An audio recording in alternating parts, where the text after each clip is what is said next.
Years ago, she asked me to speak for her someday at her service. I, of course, said that I would, and it's an honor to do so. That said, she was such a classy and timeless lady that, to be honest, this isn't something that I could actually picture myself having to do.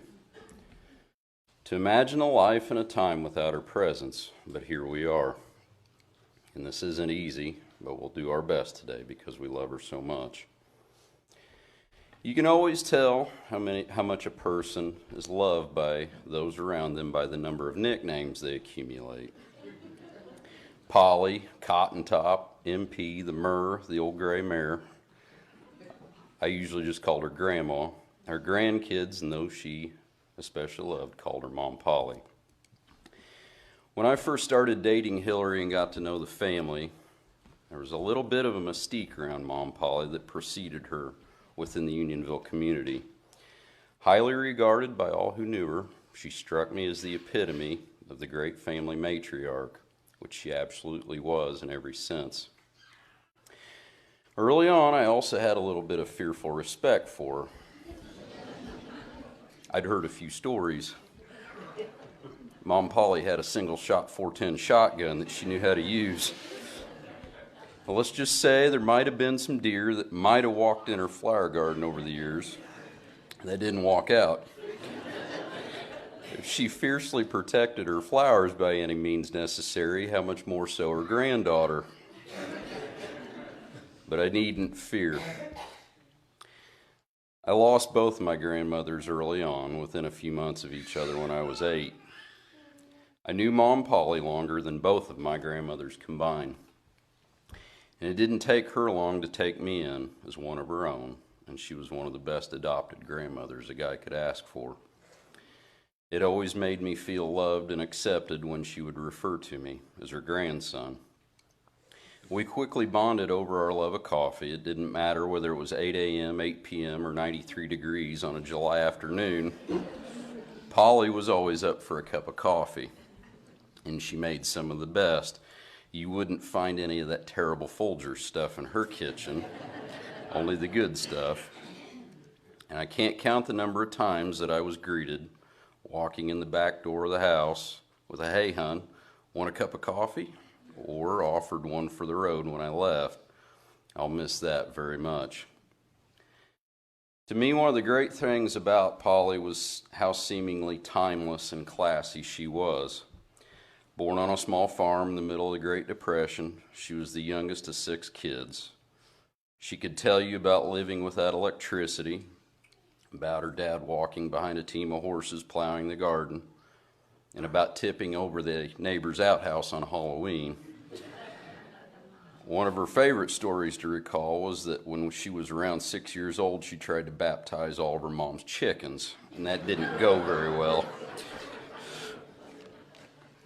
She could tell you about her dad driving stagecoaches out west as a young man, and she told about how her family huddled around the battery-powered radio to listen to the reports of the attack on Pearl Harbor and the war that her brothers left to go fight afterwards. She lived in those times, but yet she had a smartphone. She had a Facebook account. She'd chime in on the family's text messages, and she loved sitting and reading on her Kindle tablet.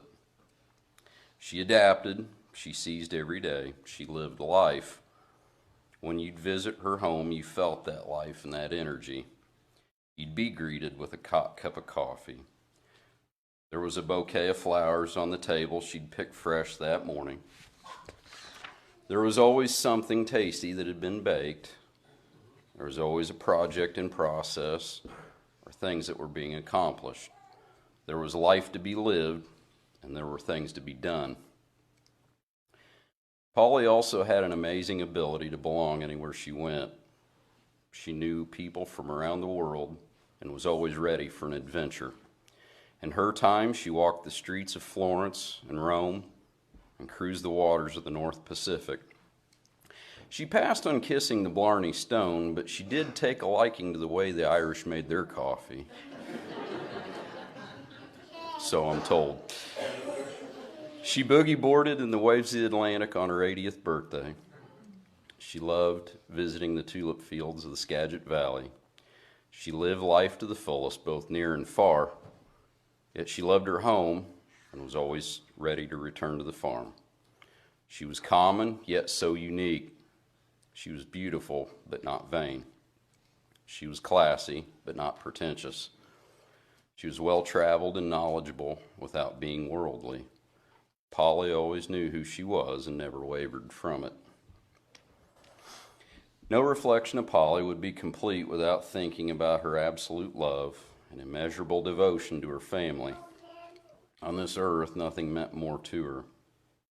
She was married for over 42 years to her high school sweetheart, to whom she was wholly committed to even after death. I once heard it suggested to her that maybe she ought to go to dinner or take a walk with one of the local widowers in the neighborhood. She sternly replied, "No. I was married to the best. Why would I consider someone else? I won't take a walk with that man or anyone else."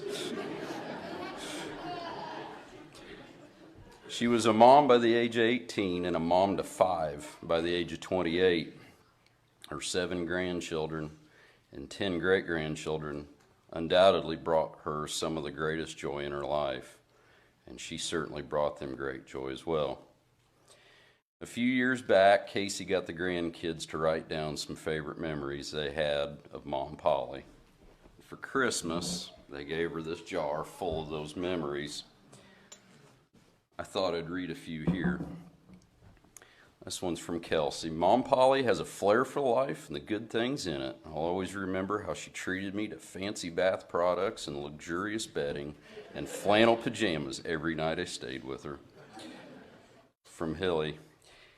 All of our outings and adventures are so special, but some of the most special times with you have been when I just stopped in and you welcomed me with a cup of hot tea and an afternoon of reading magazines and chatting together. From Matt. I especially loved her gray living room chairs that had a flat top with thick high stitching that made the perfect road for toy tractors and cars. I spent many hours playing on those while she read a book. From Austin. Matt and I were riding bikes back the ridge when I was about 10. There was a strong rain and we were riding back and forth in the mud, making sure that every inch of our bodies were covered in mud except the whites of our eyes. You yelled at us both. Afterwards, you apologized for yelling at me, saying you had to act tough. And then you made me an ice cream sundae. Minnie said, I love that when I was a kid, we would lay in her feather bed with the windows open and she would rub our faces to help put us to sleep. From Evan. The thing that I'll always remember the most is no matter how mad or disappointed I made you, you always stood beside me and believed in me. And whenever I did make you mad, you'd yell, David or Matthew, Casey, Wayne, Evan. I can still hear that. And last but not least, from Casey. Remember when we went to Joann Fabrics and a big crazy lady with a full beard kept talking about pork and beans? We finally got out of there and you said, not by the hair on my chinny chin chin do I ever want to hear about pork and beans.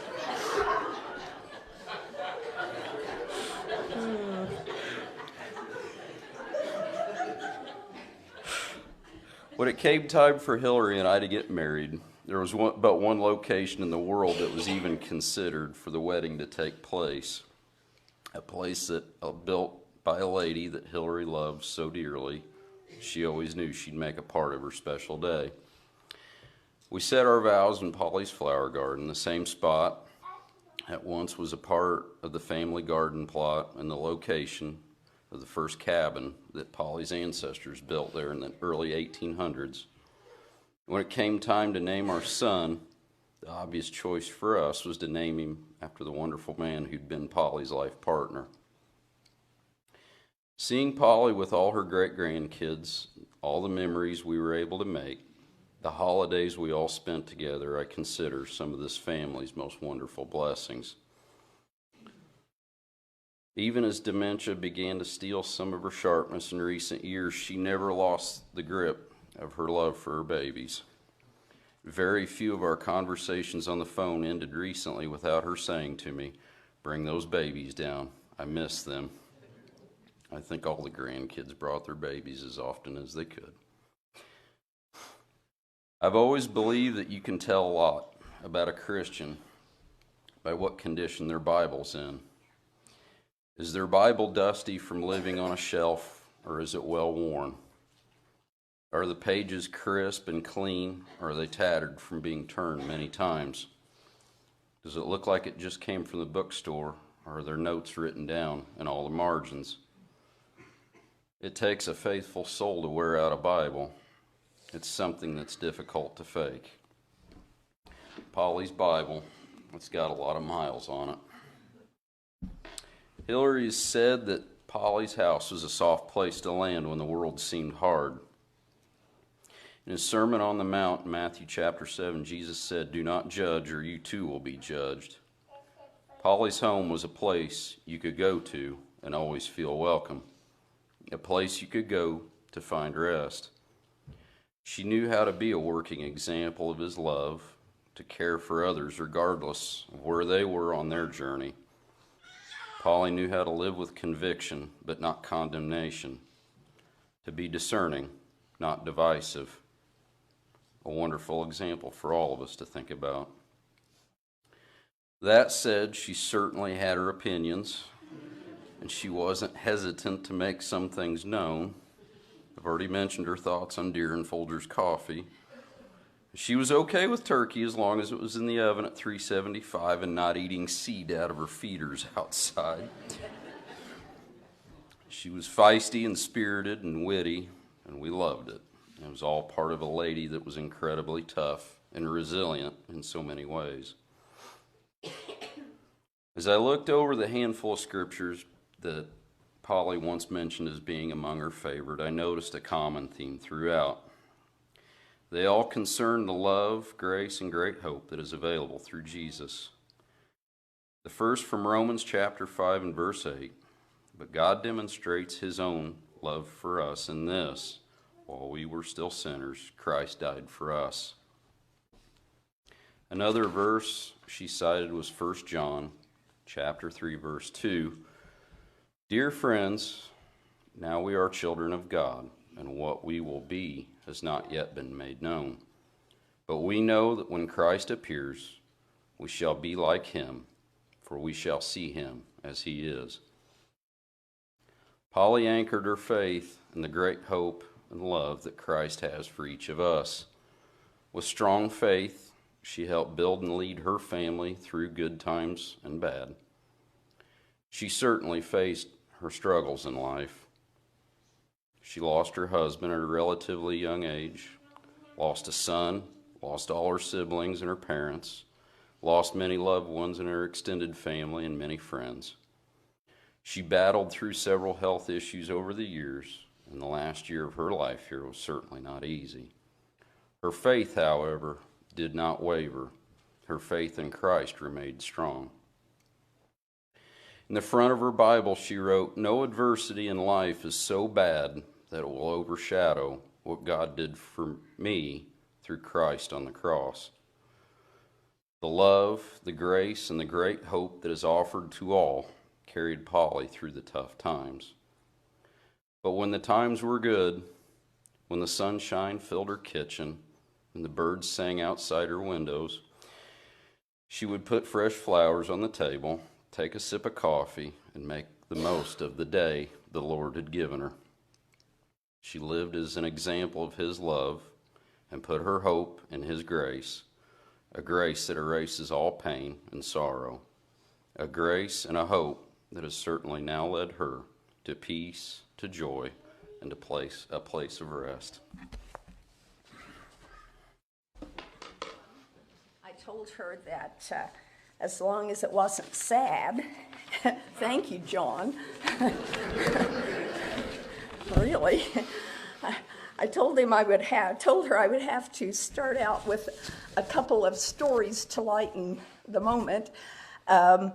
the poem is about Irma's flower gardens, and they were not only beautiful and admired by the grandkids, as you'll hear Hillary's version, but also for those wannabe deer, wannabe home for deer. John's story, what John said is quite true. Years ago, before caller ID, one evening I was sitting there reading a book and the phone rang and I picked it up and I hear a woman screaming, "I need Joe! I need to talk to Joe! Where's Joe?"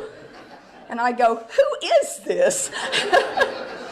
And she says, "It's Aunt Irma."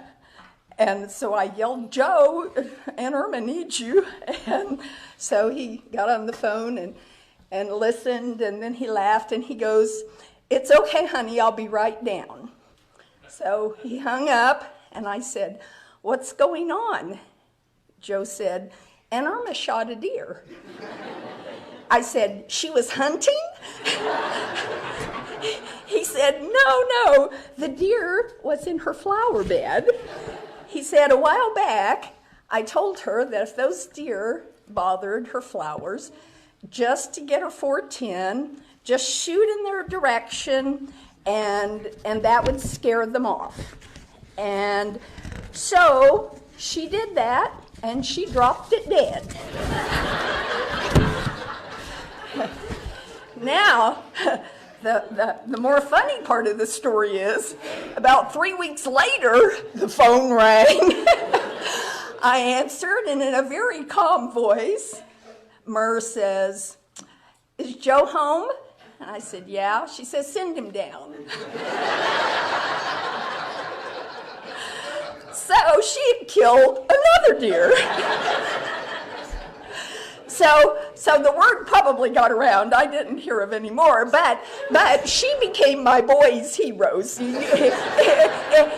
If any of you know my boys, you know my boys. Wow, Aunt Irma shot a deer. Well, I don't remember how many deer Joe and the boys brought in that year, but we had 2 in the freezer thanks to Aunt Irma. And then back to those beloved flower gardens. As those in my generation, as we married and had set our little homesteads up, Aunt Irma's gardens were to be, we just loved those. So we would go down. What should we plant? Where should we plant? When should we divide? When should we prune? And silly ones like myself, we ended up with a half dozen beds, at our house. And then eventually, it was hard work, Irma worked dawn to dusk. And here we thought that was beautiful, but then when it was up to us to do that, it was another story. But she worked hard for those beautiful vistas. And as Hillary so well said, at age 15, Mom Polley's garden. I've been told that Mom Polley's garden used to be an orchard. It once held her great-great-grandparents' log cabin, as well as her mother's beloved iris garden. This is simply not how I remember it. I remember her on that old red creaky swing as we kids ran down the rows of herbs, roses, and lilies, playing tag or hide and go seek. And I remember summer nights when we ran on those mulch paths, scratching our dirty bare feet, catching fireflies with the crickets in the hedges, and storing them in those old empty Mount Olive pickle jars with the holes in the top. Who could forget those endless days of cloud watching and catching butterflies from the patch in the back of that garden, being careful not to damage their fragile wings? Those rose archways with emerald carpet made the perfect aisle for a springtime wedding. We were not in present time. Matthew, Evan, Austin would work the fields, as Kelsey and I tended to our duties as women in the 1800s. Those darn Japanese beetles were sure a problem for Mom Polley, but for us kids, it was a future empire, a beetle exterminating empire. I figured if I got 5 cents for every stomped beetle, I would have enough money to get an orange sherbet push-up from the Swan Man, who would visit soon. Mom Polley once showed me her forget-me-nots, gorgeous, delicate, and perfect, much like her. Mom Polley has more than a flower garden. She has a kingdom, a courtyard, and a retreat. Good job, Hill.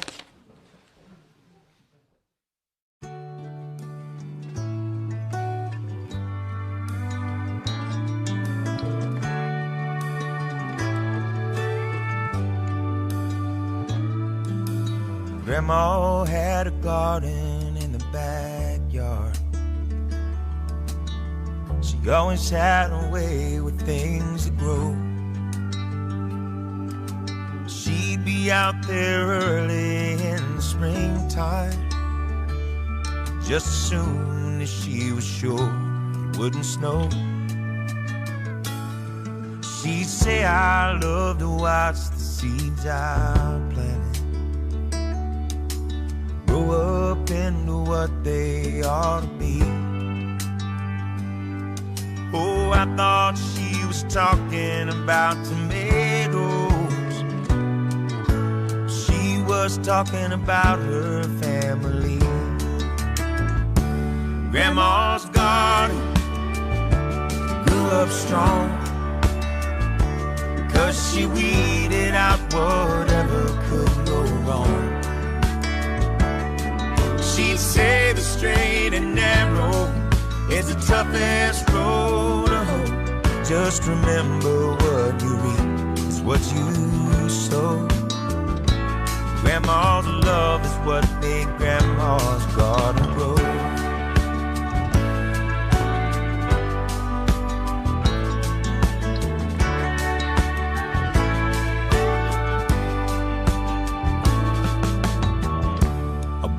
Church last Sunday morning, the same one she'd attended 60 years. They asked me if I'd say some words about her, and I got up, fighting back the tears. And I said I used to watch her rake the rocks out, tie up every vine with love and care. That little piece of grandma taught me some lessons, and without her I'd never had a prayer. Grandma's garden grew up strong, 'cause she weeded out whatever could go wrong. She'd say the straight and narrow is the toughest road to hoe. Just remember what you reap is what you sow. Grandma's love is what made Grandma's garden grow.